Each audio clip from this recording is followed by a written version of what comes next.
Langness.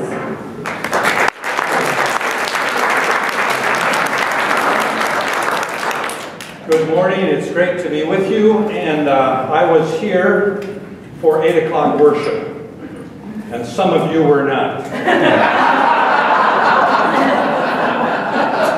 What I want to say to you, and I'm serious now, it was a great experience. You have a great new pastor.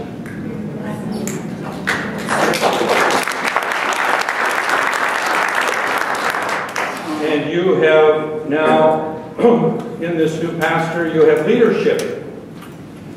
And not only that, I'm a little ticked off at her this morning because her sermon stole half my thunder for today.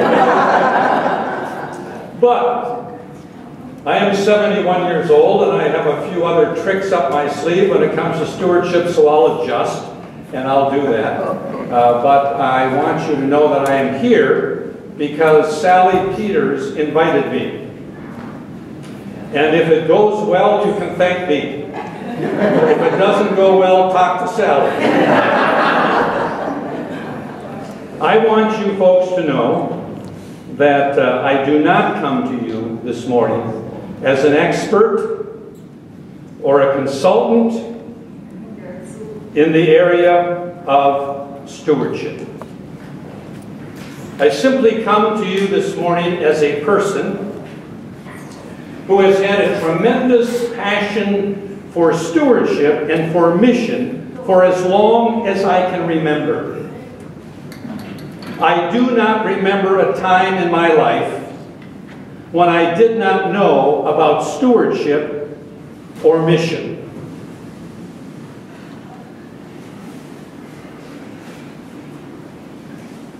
So let me tell you about that. The year was 1942. The young mother stood in her kitchen surrounded by her 4 small children when the telephone rang. She answers the telephone, and on the other end of the telephone was Dr. Strand. Dr. Strand happened to be the family physician. Dr. Strand was also the county coroner. He said, "Elma, I have some terrible news for you. I have just received word that your husband has been killed in an industrial accident in Sault Ste. Marie, Michigan." This young woman turned and hung up the telephone, turned around and looked at her 4 young children, ages 5, 4, 3, and I was the youngest and best looking at home. And she told me in later years, she said, "Gary, the first thing that came to my mind is, what am I going to do now?" In those days, 1942, Social Security had just barely begun. She told us she received $12 a month total to help her. In those years, it would have been permissible to take her kids and farm them out to other places.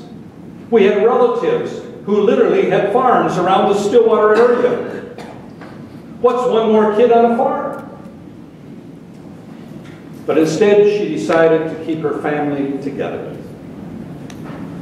So she went off to the state prison in Stillwater and she got a job, an entry-level clerk typist. And she began her journey with 4 small children. Good people, we were very, very poor.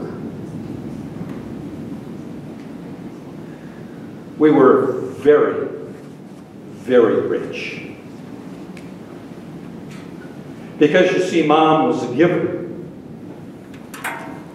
And givers are always rich. She had 2 goals in her life. One goal was that someday all 4 of her children would have a college education, and her promise to us is, I will help you do that debt-free. And her second goal was that she could continue, and the operative word here now is continue, to be a tither at her local congregation, Trinity Lutheran Church in Stillwater.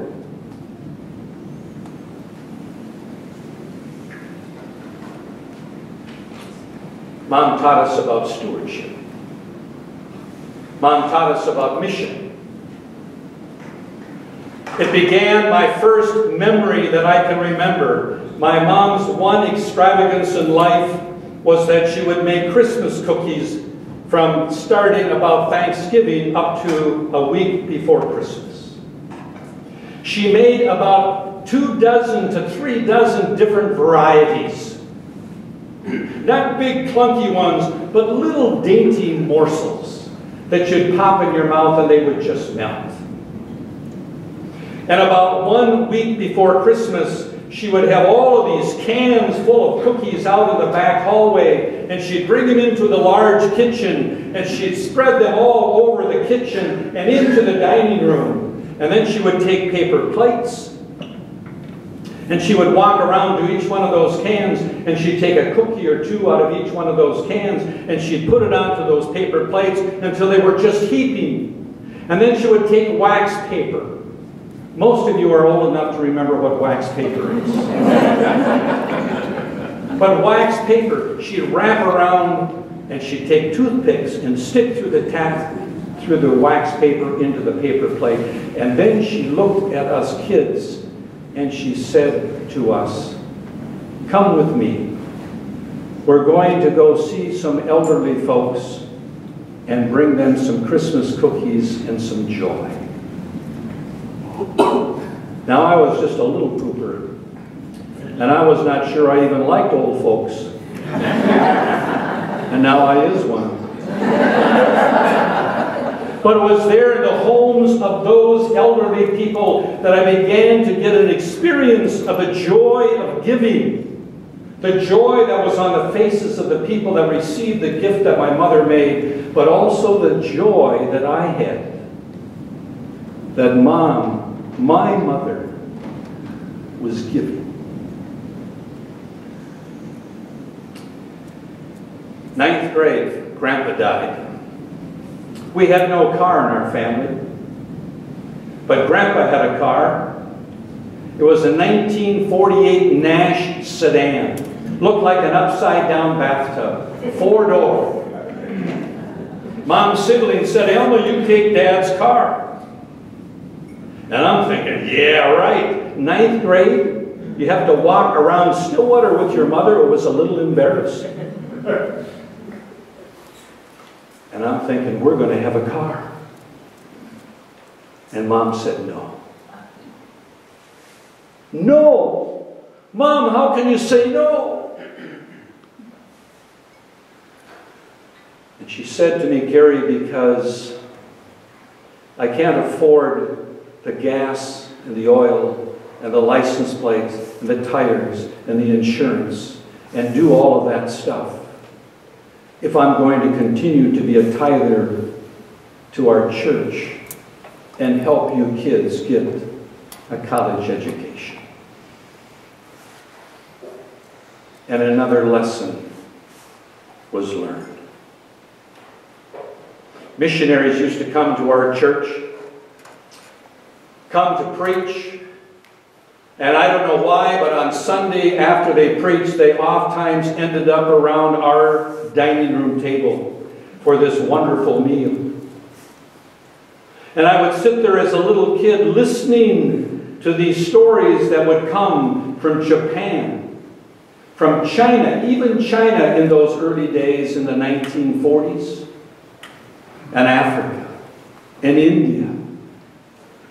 And I thought to myself, someday I'm going to go to one of those places. Someday. And Christmas time would come, and I can remember my mother taking 4 envelopes out and addressing them to 4 missionaries in 4 different countries around the world. And she would then take a $5 bill and put into each one of those 4 envelopes, and she would send them in the mail. A few years ago, I was at Luther Seminary, and I was in Olson Campus Center, and across from the room I saw a woman by the name of Lois Setterholm. She and her husband Paul had been lifelong missionaries to Japan. They had spoken at our congregation in Stillwater on many occasions. So I walked across the room and I said, "Lois, my name's Gary Langness. You won't remember me." And she looked at me and she said, "Oh, Gary, how could I ever forget you?" She says, "Every time I see your name somewhere or see your picture, I wonder what you kids went without so that your mother could have sent us a gift at Christmas time." And I looked at her and I said, "Lois, we didn't go without anything. There was nothing to go without." And off to Augsburg College I went. It was Thanksgiving time. I was going home for the first time. In those days, I had to take the bus from Minneapolis to Stillwater. It was not an easy task. I had 2 great big suitcases full of clothes, all dirty. Hadn't anything in those 2 pieces of luggage been washed since I got there in September.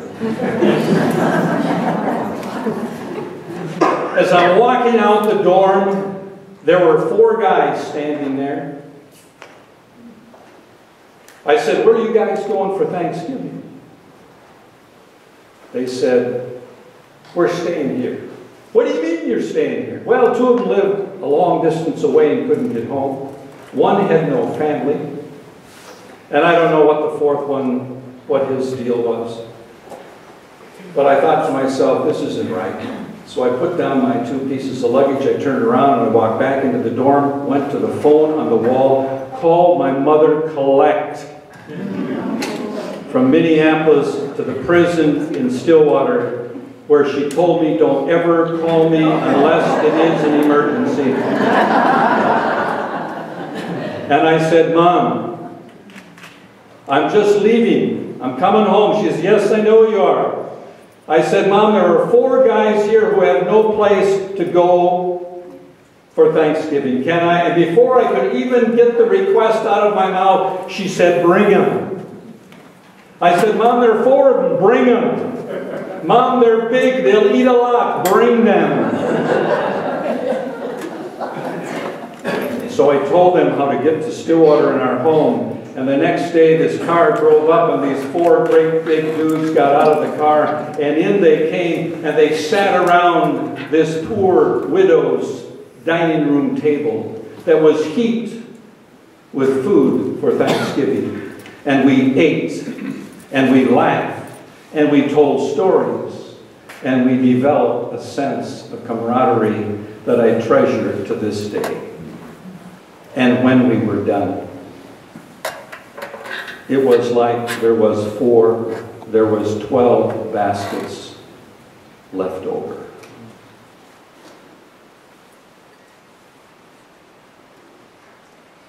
That's all she taught me. It was enough.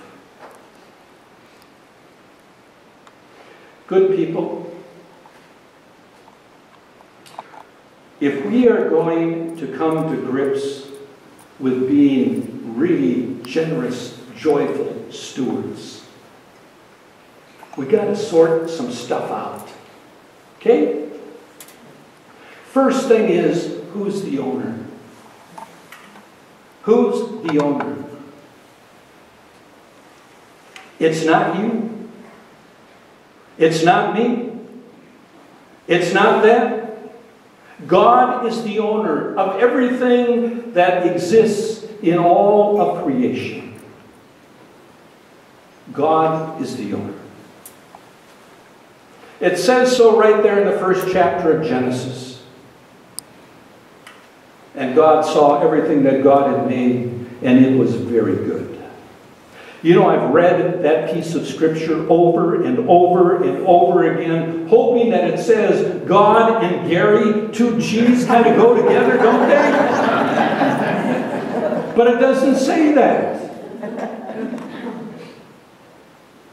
So if God is the owner, then who am I and who are you? Well, we are the stewards. We have the privilege of being stewards. Caretakers, managers of all that God has given to us while we live out our life on this earth. But you know what?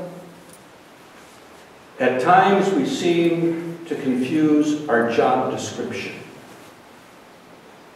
And we begin to think that maybe we own it.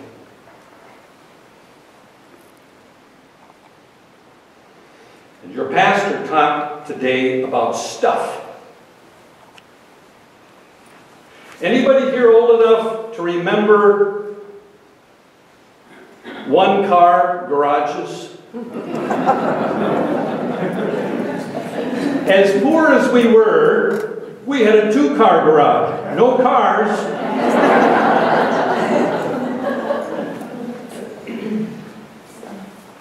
Remember those one-car garages you could drive in? Just barely get the door.